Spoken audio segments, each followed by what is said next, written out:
All right, let's jump right into this explainer for the Call of Duty Modern Warfare 2019 plot briefing. Today, we're unpacking a seriously explosive narrative that completely rebooted a beloved franchise. We're ditching those simple good versus evil tropes for a really gritty, realistic look at modern global conflict. It weaves together covert operations, desperate rebellions, and just devastating betrayals. I mean, it is absolutely a masterclass in how to build tension across multiple fronts. So we open right out of the gate with this massive high-stakes mystery box. Picture this. It's October 2019. During a highly classified CIA operation in Verdansk, Agent Alex is overseeing the recovery of a huge shipment of deadly chlorine gas. But suddenly, things go catastrophically wrong. Unknown hostiles ambush the team. They completely wipe out the Marine raiders backing Alex up, and they just vanish into thin air with the chemical weapons. The sheer speed and brutality of this theft immediately sets the tone. Whoever took this gas is well-trained, heavily armed, and incredibly dangerous. This whole situation is a literal ticking time bomb. CIA Station Chief Kate Laswell knows for a fact she can't handle a potential global chemical attack through standard diplomatic channels. It's just not going to work. So she calls in the heavy hitter, British SAS Captain John Price. This kicks off a desperate, frantic global hunt. The objective is crystal clear: recover that stolen chlorine gas and prevent an international incident with Russia from boiling over into World War III. Now, to really wrap our heads around this conflict, we gotta look at the complex web of factions at play right from the start. It's like a giant puzzle. We've got the Western allies, right? The CIA and SAS focusing on global counterterrorism.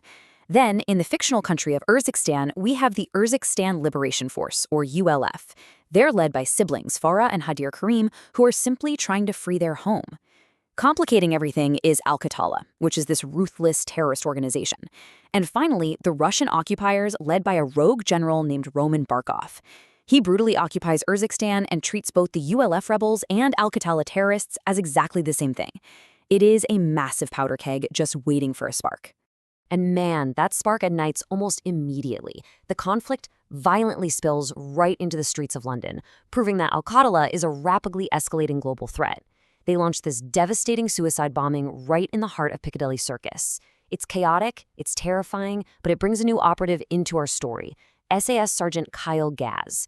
Gaz is actually on the ground during the attack, and his absolute determination to stop these guys catches the eye of Captain Price, bringing him right into the fold.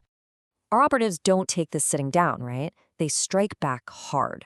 An SAS raid on an Al-Qatala townhouse in London gives CIA agent Alex the exact intel he needs to capture the group's leader, Omar the Wolf Suleiman, all the way over in Urzikstan. It looks like a huge victory, but actually, scratch that, it is painfully short-lived. The Wolf's right-hand man, Jamal the Butcher Rahar, launches a relentless, ruthless assault on the local U.S. embassy to free his boss. Despite a desperate defense from Price, Gaz, Alex, and Farah, the sheer overwhelming force of the attack allows the Wolf to slip right through their fingers and vanish into the city. Which brings us to our next phase: the highway of death and the traitor. Let's get into it, because in this war, things are rarely what they seem. Okay, so Farah sets up an ambush along what's known as the highway of death to catch the fleeing Wolf. But just as the trap is set, General Barkov's rogue Russian military rolls in. And Barkov, he doesn't care who is who. He attacks the ULF rebels and Al-Qatala indiscriminately. The Allied forces are completely pinned down, staring sheer annihilation right in the face. And then, in a moment of pure desperation, a devastating move happens. That stolen chlorine gas from Verdansk, the literal weapon everyone has been hunting for to stop a global catastrophe, is suddenly detonated right there on the highway. It wipes out Barkov's men and ironically saves the Allied team.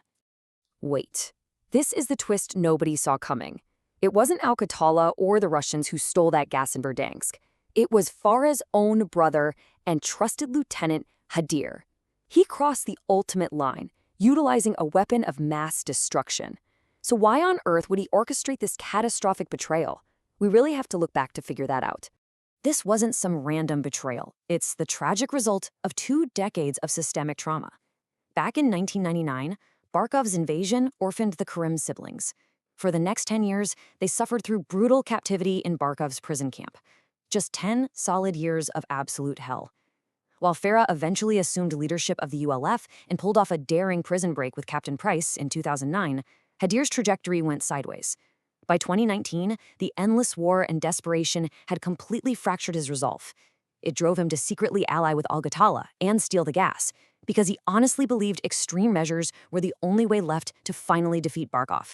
The political fallout from Haider's desperate choice is immediate, and it is severe. Because a leader of the ULF deployed chemical weapons, the United States government officially labels Farah's entire liberation force as a terrorist organization. Just like that, boom, her vital Western support completely evaporates. Seeing the inherent injustice of this and deeply believing in Farah's righteous cause, CIA agent Alex makes a monumental choice. He basically says, "I'm out." He completely abandons his agency, defects, and commits to fighting solely as a member of Farah's army. It's this incredible moment that highlights his ultimate loyalty to what is actually right, rather than just loyalty to a flag. Meanwhile, the hunt for Hadir is officially on, and Captain Price and Gaz, they have to make some incredibly morally gray tactical choices here. First, they track down the butcher in St. Petersburg. To force him to give up Hadir's location, Price takes the extreme step of threatening the butcher's own family during the interrogation. It's a really dark line to cross. Then, once they actually capture Hadir, Laswell informs Price of a political mandate. Russia demands Hadir be handed over to them. Price absolutely hates the idea, but he begrudgingly complies on one major condition. They get to keep the intelligence Hadir gathered, intel that pinpoints the exact location of Barkov's chemical gas factory in Borjomi. Moving right along to the assaults on the Borjomi gas factory. The target is finally acquired, and it's time for a desperate, off-the-book strike to end Barkov's threat forever. This tactical assault requires absolute pinpoint precision. First, Farah, Alex, Price, and Gaz execute a daring joint infiltration. They bring in specialized explosives supplied by their contact, Nikolai. But you know how these things go, no plan survives contact with the enemy. During an intensely heavy firefight, the remote detonator for the explosives is critically damaged. It just won't trigger. Realizing the massive stakes here, Alex makes an incredible sacrifice. He volunteers to stay behind in the highly volatile facility to detonate the charges manually, fully risking his own life so the mission can actually succeed. While Alex prepares for the ultimate sacrifice down below, General Barkov realizes his empire is completely crumbling. He tries to make a run for it and attempts to flee the facility by helicopter, but guess who's waiting for him? Farah. She ambushes him right on the chopper.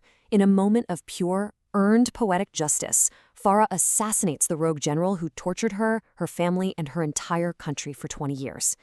As she escapes, the factory violently explodes behind her, ending Barkov's reign of terror once and for all. Which brings us to our final act, the fall of Verdansk and the Warzone aftermath. Because taking down Barkov? Yeah, that was just the beginning. The consequences of this campaign throw the world right back into the fire. Verdansk basically turns into a literal toxic battleground overnight.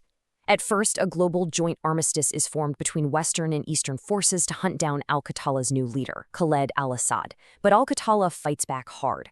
They unleash toxic chemical gas across the entire city of Verdansk.